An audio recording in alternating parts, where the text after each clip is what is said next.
Assalamualaikum warahmatullahi wabarakatuh. Kembali berjumpa dengan saya, Edson Arif dari Forum News Network. Saya akan mengajak Anda berbincang-bincang dengan seorang ekonom senior ini.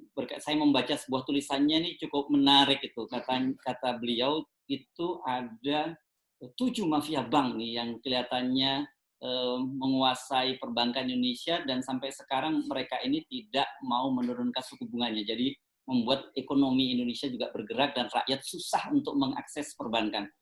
Apa saja bank itu, saya akan menghubungi Mas Antoni Budiawan. Mas Antoni, ini tulisan-tulisan Anda ini selama beberapa hari ini, kalau saya lihat ngeri-ngeri sedap semua ini. Dan itu adalah faktanya ngeri-ngeri sedap. Oh, faktanya ngeri-ngeri. Jadi Anda cuma mau motret ya, bukan menakut-nakuti. Nanti dikira Anda menakut-nakuti lagi, begitu. Dikira Anda itu faktanya. Oh iya. Oke, Anda menyebut ada 7 mafia bank dan di kita ini. Itu apa maksudnya? Kenapa Anda menyebut mafia mereka? Begini, mungkin sedikit koreksi bahwa saya tidak menyebut mafia bank karena belum terbukti ini. Ya. Jadi kalau di sini kan kalau belum terbukti kan bahaya. Ya. Tapi kita melihat bahwa perbankan kita ini adalah tidak normal. Ya. DPR dan itu mempermasalahkan bahwa namanya dalam ekonomi ada makro dan mikroprudensial itu tidak nyambung. Jadi artinya Bank Indonesia sudah menurunkan bunga, kenapa di bunga kredit itu belum turun gitu. Nah, saya mengatakan kalau belum turun di dalam undang-undang anti monopoli itu biasanya kalau ada kekuatan dari supplier dalam hal ini di sektor keuangan yang mempertahankan bahwa bunga itu dia bisa pertahankan tidak turun. Nah, ini yang harus diselidiki dan yang di dalam bank-bank besar itu ada 7 bank besar itu menguasai sektor keuangan Indonesia lebih dari 50%. Nah, ini yang perlu itu. Jadi artinya mereka sudah mempunyai kekuatan, mempunyai power untuk stay apapun yang mereka inginkan. Ditambah dengan buku 3 yang layer di bawahnya, maka itu komplit sudah itu akan 80% lebih itu menguasai sektor keuangan Indonesia. Ya, jadi oke. Apakah pemerintah ini tidak punya daya paksa terhadap bank-bank ini? Ya, harusnya ada, harusnya bisa. Tapi kan masalahnya kan mau apa tidak. Terus kedua, apakah ikut terlibat? Kan gitu kan. Pengawas apakah ikut juga terlibat untuk ke situ dan membiarkan gitu. Dan kalau kita lihat ini sudah sangat transparan sekali. Mana ada sih di sini di dalam krisis begini kita suku bunga itu ada yang dikenakan lebih dari 10%. Ada untuk yang suku bunga durable goods, ya itu ada yang berapa? Bahkan 12%. Nah, ini kan luar biasa. Ini dari krisis. Kalau kita lihat negara-negara tetangga, itu palingan 3-4% saja. Jadi di sini ada 2 pengaruhnya, Mas Ersoben. Pertama adalah suku bunga acuan Bank Indonesia sendiri tidak cukup turun. Yaitu dia bertahan di 4%. Dalam masa kredit ini tidak bisa turun. Pertanyaannya, kenapa tidak bisa turun?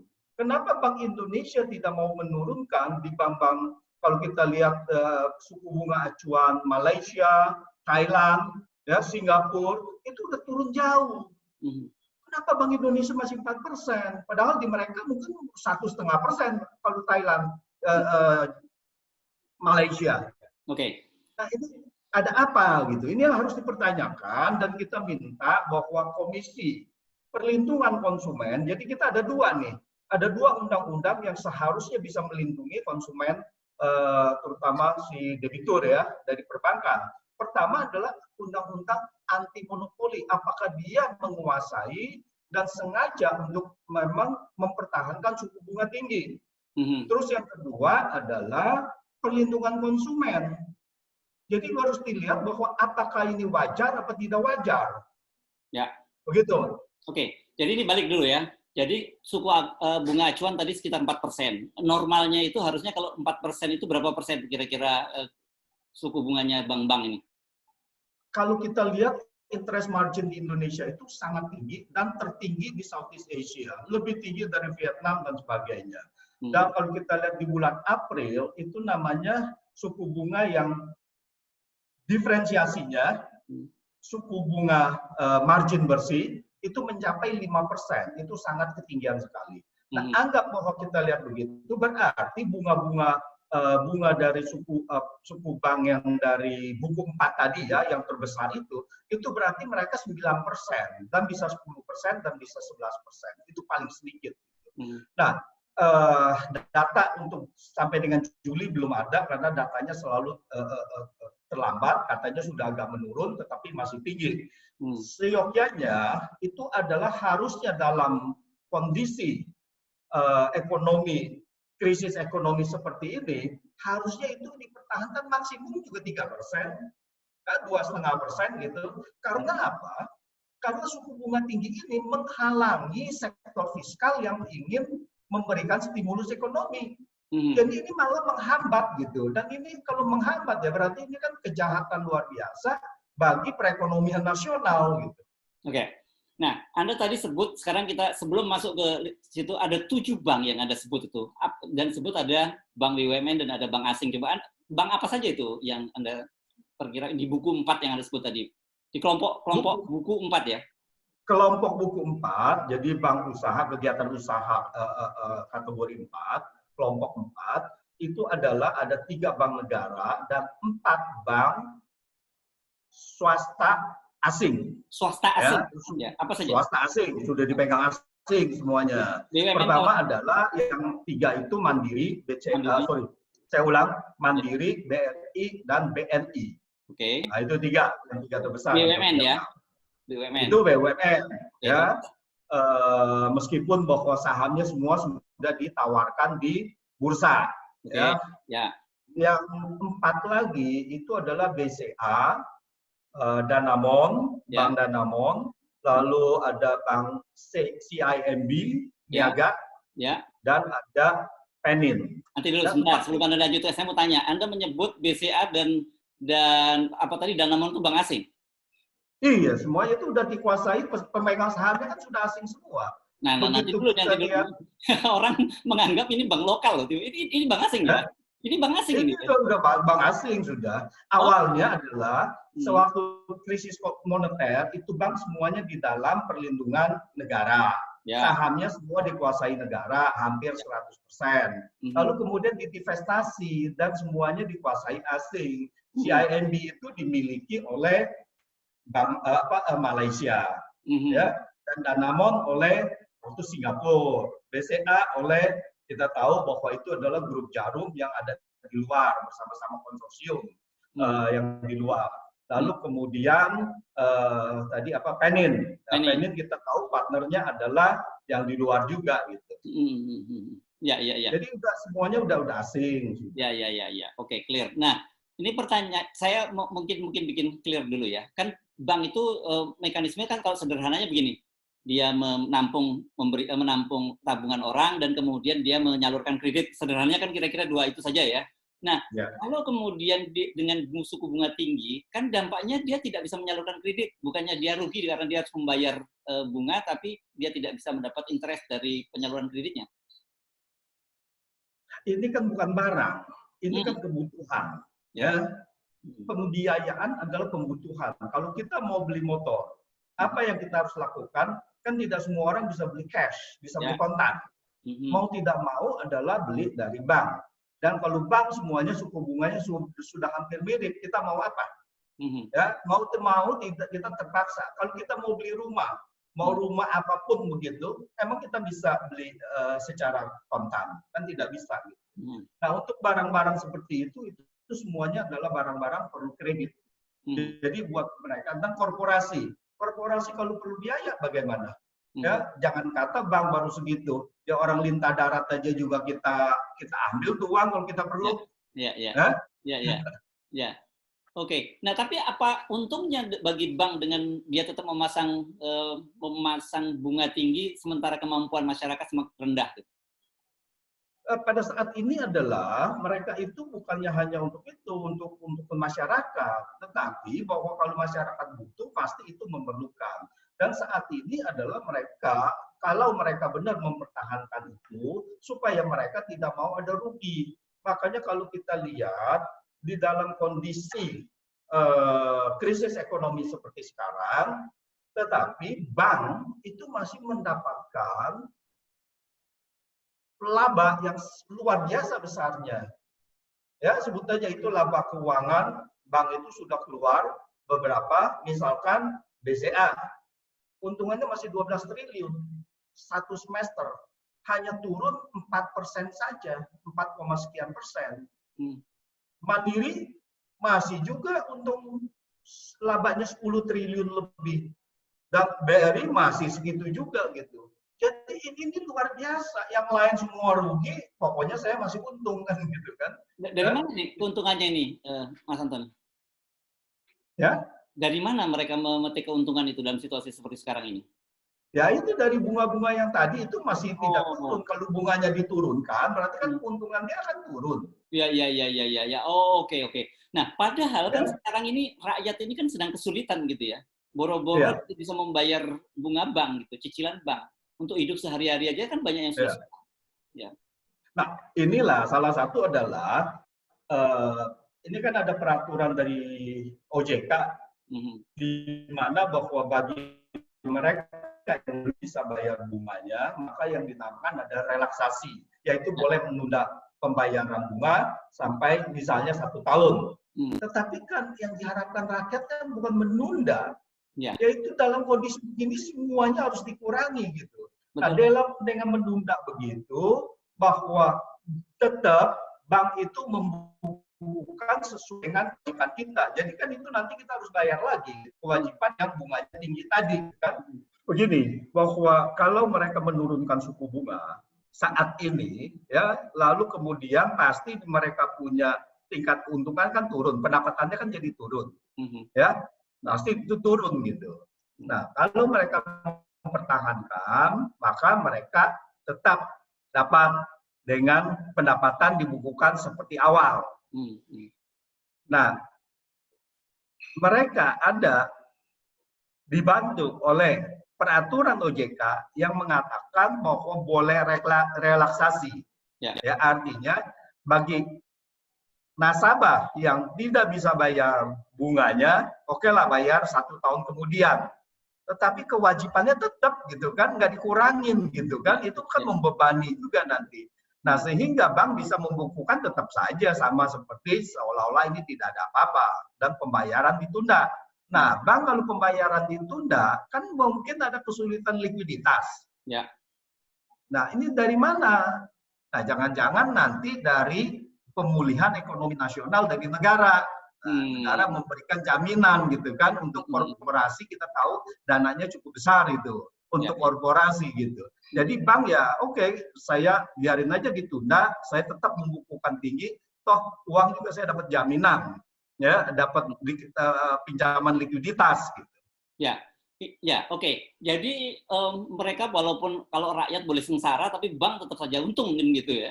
Di dalam krisis ekonomi ini ya tidak benar-benar krisis lah buat mereka lah. Cuma untungnya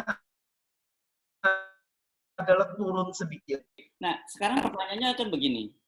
Katakanlah kalau bank-bank asing tadi, mungkin memang mereka nggak ada urusannya sebenarnya dengan apa bangsa ini gitu. Tapi kalau bank-bank negara, bank BUMN kan harusnya dia berpikir untuk itu dan dia juga membantu pemerintah dalam hal ini meningkatkan kehidupan rakyat. Inilah yang kita tidak tahu bagaimana cara pengurusan BUMN ini, apakah benar-benar sudah diserahkan kepada profesional. Kalau bank itu manajemen mengatakan dan dinilai terhadap laba, ya dia punya bonus semuanya terhadap laba, ya, dan ciptakan bonus yang besar-besarnya lah. Nah, jadi agen pembangunan di sini tidak berjalan. Selain suku bunga tinggi tadi, selain membebani yang sudah menjadi kreditur, menjadi debitur, tapi kan juga menghalangi para kalangan rakyat atau pengusaha-pengusaha kecil yang ingin mengakses permodalan untuk perbankan kan? Pengusaha kecil yang akses kepada perbankan tadi itu adalah bukan pasar si buku 4 atau buku 3. Ya, itu adalah di mana pemerintah mempunyai misi lagi yang namanya kredit usaha rakyat. Saat ini adalah Bank Rakyat Indonesia atau beberapa bank BUMN memang ditugaskan untuk itu. Ya. Tapi bukannya hanya yang buku 4 yang asing itu ya ada diwajibkan melalui juga beberapa BPR, tetapi kita tidak tahu bagaimana efektifnya. Dalam situasi begini, saya menangkap kesan seolah-olah pemerintah itu tidak berdaya. Bukankah dalam hal ini pemerintah sebenarnya bisa mengatur sebuah regulasi untuk perbankan, baik itu BUMN, apalagi BUMN dan juga bank asing? Dibilang pemerintah tidak berdaya itu adalah naif ya. Pemerintah kita kan kuat sekali gitu. Jadi naif kalau dibilang tidak berdaya gitu. Oke. Tetapi apakah ini ada faktor X yang membuat hal ini? Contohnya apa? Ini bukannya hanya di sektor keuangan. Di beberapa sektor yang lain juga perlindungan konsumen itu tidak berjalan dengan baik. Contohnya yang sekarang sedang digugat yaitu mengenai harga BBM. Sudah jelas harga BBM di pasar internasional turun, tetapi di Indonesia tidak turun. Di negara tetangga semuanya sudah turun, tapi cuma di kita aja yang tidak turun gitu kan. Pertanyaannya, apakah pemerintah tidak berdaya? Padahal Pertamina juga adalah negara punya gitu. Jadi bagaimana gitu? Bukannya tidak berdaya, tetapi menurut saya adalah ada something wrong yang sebetulnya harus diusut gitu. Tapi kalau diusut apakah bisa? Karena ya memang adalah mereka yang terlibat pasti juga yang memberikan yang mempunyai regulator itu sendiri gitu. Ya. Jadi ini ruwet gitu Mas Erdo. Oke, Anda mencurigai ada semacam apakah lembaga-lembaga atau 7 bank besar tadi, yang 3 BUMN dan juga 4 bank asing tadi sudah membentuk semacam mudahnya gini kartel gitu. Di antara mereka untuk sepakat bahwa oke, kita sama-sama tidak saling menurunkan suku bunga ya. Dengan begitu, karena mereka menguasai pasar yang terbesar, ya jadi mereka sangat dominan dan bisa menentukan apa saja. Kalau kita cuma ada 7 pemain, tanpa ada kartel dalam arti secara formal, itu pun sebetulnya gampang dilihat gitu. Bahwa semuanya mempertahankan, di mana tidak ada yang menurunkan, ya pasti juga semuanya akan nunggu tidak ada yang menurunkan. Gitu. Jadi belum tentu ini adalah tertulis, dan tidak tertulis, tetapi apakah di samping itu adalah kesepakatan secara lisan, itu juga sulit untuk dibuktikan. Tetapi saya rasa kalau KPPU untuk komisi jadi persaingan usaha yang sehat itu ya, jadi itu mungkin bisa menyelidiki apakah ini normal atau tidak normal, dan kalau 7-7-nya bermain secara tidak normal berarti ada sesuatu. Jadi saya rasa ini adalah hal yang sangat mudah ditemukan. Ini kalau di luar negeri adalah sangat mudah sekali untuk dilihat bahwa ini apakah ada permainan yang jahat atau tidak. Ya. Apakah kita sebagai konsumen bisa melakukan gugatan gitu terhadap bank-bank yang kemudian sampai sekarang tidak menurunkan suku bunga ini? Kita udah susah, bisa? Iya, saya rasa sangat bisa sekali. Saya rasa bahwa nasabah itu coba aja bisa. Saya rasa menggugat karena kita lihat kelaziman dari itu net interest margin berapa. Saya rasa itu sangat dimungkinkan sekali. Ya. Ya. Ini pernah ada macam ini. Sekarang pertanyaannya Mas Arjo, pertanyaannya adalah rakyat siapa yang mau menggugat.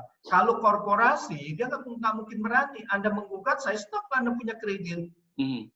Kita kan semuanya dalam tekanan, jadi tidak ada nasabah yang berani menggugat.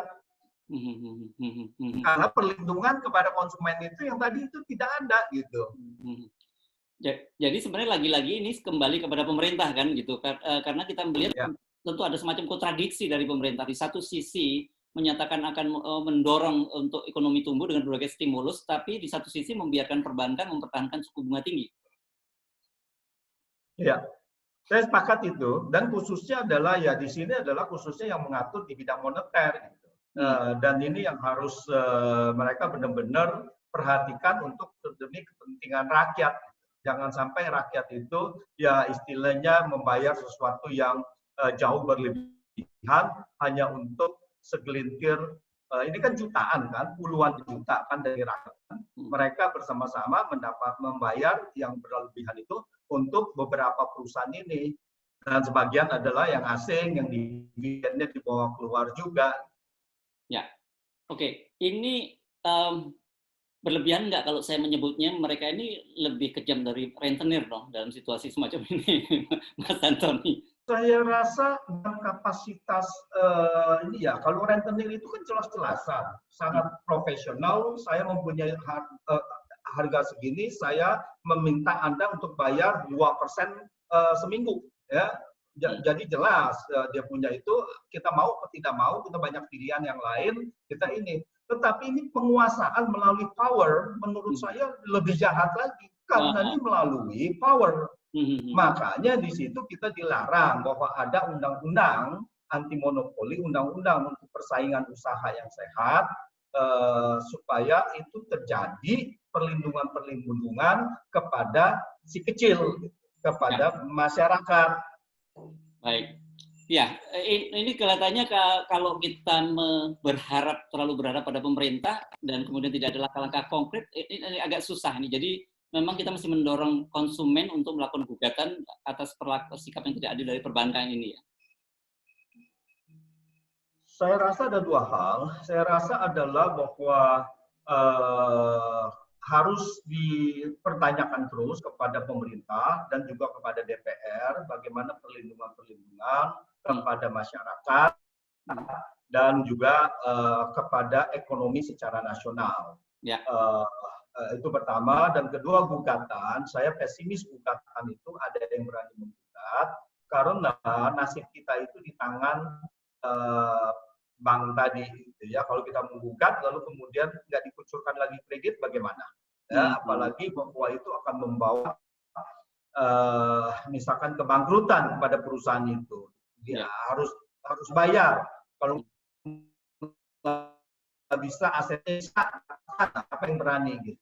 Jadi harusnya kalau seandainya pun mau menggugat, ini harus melalui asosiasinya, ya asosiasinya, dan tidak perlu saya tidak tahu bahwa apakah itu tidak terbuka atau PT-nya sendiri harus dibuka, tetapi menurut saya adalah menggugat secara bukan nasabah kepada bank, tetapi secara nasional bahwa suku bunga di Indonesia dalam masa ini adalah terlalu tinggi dan mencekik leher.